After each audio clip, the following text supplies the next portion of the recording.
Mike Pompeo को अपनी हलफ बर्दारी की तकरीब में नहीं बुलाऊंगा। डोनाल्ड ट्रंप ने इलेक्शन जीतने के बाद इंतहाई अहम ट्वीट करते हुए फॉर्मर सेक्रेटरी ऑफ स्टेट का नाम लिया। कहा कि माइक पॉम्पियो मेरी हलफ बर्दारी की तकरीब में नहीं आएंगे।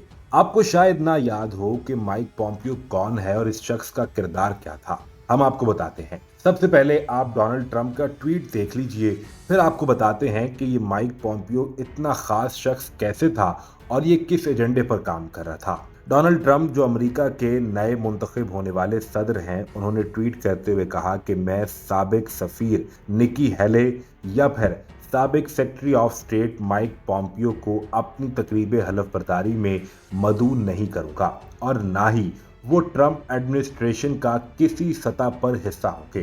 कोई ये मत समझे कि डोनाल्ड ट्रंप माइक पॉम्पियो या साबिक सफीर निकी हेले के साथ काम करने के लिए तैयार हैं। इस वक्त वो जिन ओहदों पर भी काम कर रहे हैं, जिस हैसियत से भी काम कर रहे हैं, बस अब उनका वक्त थोड़ा रह गया है। हमें अमेरिका को एक बार फिर अजीम बनाना है, यानी वही डोनाल्ड ट्रंप का जो नारा था, America great again.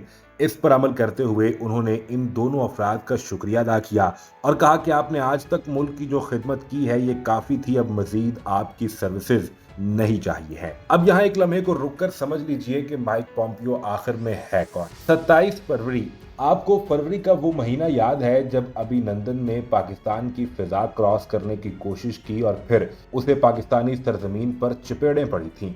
Mike Pompeo ने उस वक्त ये कहा था कि इस सारे मामले पर, यानी पाकिस्तान और इंडिया की टेंशन और पाकिस्तान ने जो इंडियन पायलट को गिरफ्तार किया, इस सारे मामले पर हम पाकिस्तान के असल बॉस यानी उस वक्त के आर्मी चीफ जनरल बाजवा के साथ राब्ते में थे और उनसे सारी ब्रीफिंग ले रहे थे।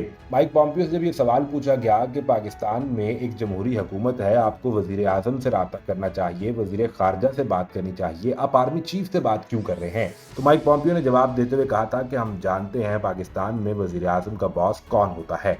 इमरान खान के बॉस बाजवा के साथ हम राब्ते में हैं और हमें अंदाज़ा है कि इंडिया के साथ पाकिस्तान की टेंशन का नतीजा क्या निकलेगा। और फिर कुछ हल्के ये भी कहते हैं कि अभिनंदन को वापस करने का इशारा भी इसी शख्सियत की जानिब से किया गया था। रजीम चेंज ऑपरेशन के बैकग्राउंड में काम करने वाले लोगों में भी माइक पॉम्पियो का नाम सामने आता रहा और अब डोनाल्ड ट्रंप का इनके साथ काम करने से इनकार ये वाज़ेह इशारा है कि ट्रंप एडमिनिस्ट्रेशन में बाइडेन एडमिनिस्ट्रेशन के फैसले नहीं चलेंगे।